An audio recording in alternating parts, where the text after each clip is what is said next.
खराब लगेगा कुछ लोगों को, लेकिन हम लोग सेना के हैं। हम लोग भारत माता को अपनी माता समझते हैं। इस देश के दुश्मन है चीन, पाकिस्तान, नेहरू परिवार, कांग्रेस पार्टी, केजरीवाल, ऐसे ऐसे लोग इस देश के दुश्मन हैं।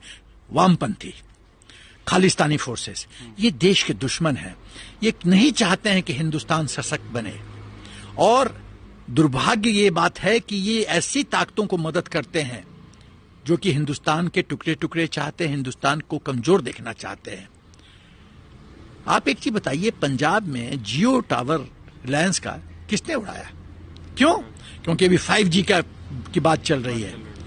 तो यदि ऐसा माहौल क्रिएट किया जा रहा है कि भाई हिंदुस्तान का 5G मत लो, वहां तो सर्वाइव नहीं करेगा, क्योंकि चीन के पेट में दर्द है, कि हुए के जो उसकी कंपनी, उसके पेट में दर्द है।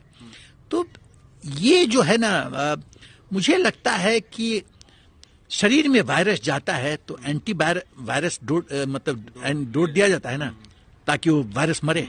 इस देश में एंटी वायरस डोज देने की जरूरत है, क्योंकि यही लोग जो हैं इस देश को कमजोर करते हैं। और देखिए, आज कोई सत्ता में है, कल दूसरा आएगा। ये तो प्रकृति का परिवर्तन नियम है, कोई ना कोई बदलता रहेगा।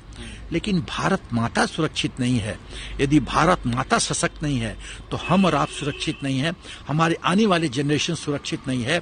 और देश का चाल चरित्र, DNA, संस्कृति, अपनी जो विरासत है, वो सब खतरे में है। नहीं, हिंदुस्तान की अपनी पहचान है, वो पहचान खतरे में है। तो ये इन ताकतों को बहुत सख्ती से डील करने की जरूरत है, मुझे लगता है, क्योंकि वोट बैंक एक ऐसा रूप ले रहा है जो देश को बर्बाद होने से बचाने की क्षमता नहीं रखता है। इसीलिए पॉलिटिकल सिस्टम में रिफाइनमेंट लाने की जरूरत है। खराब लगेगा कुछ लोगों को, लेकिन हम लोग सेना के हैं। हम लोग भारत माता को अपनी माता समझते हैं।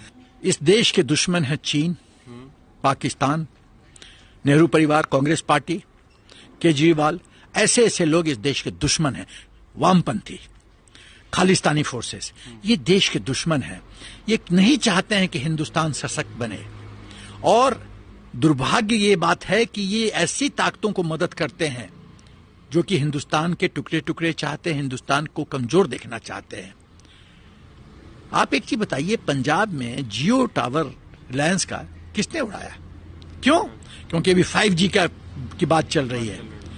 तो यदि ऐसा माहौल क्रिएट किया जा रहा है कि भाई हिंदुस्तान का 5G मत लो, वहां तो सर्वाइव नहीं करेगा, क्योंकि चीन के पेट में दर्द है, कि हुए के जो उसकी कंपनी, उसके पेट में दर्द है। तो ये जो है ना, मुझे लगता है कि शरीर में वायरस जाता है तो एंटी वायरस डोज दिया जाता है ना, ताकि वो वायरस मरे। इस देश में एंटी वायरस डोज देने की जरूरत है, क्योंकि यही लोग जो हैं इस देश को कमजोर करते हैं। और देखिए,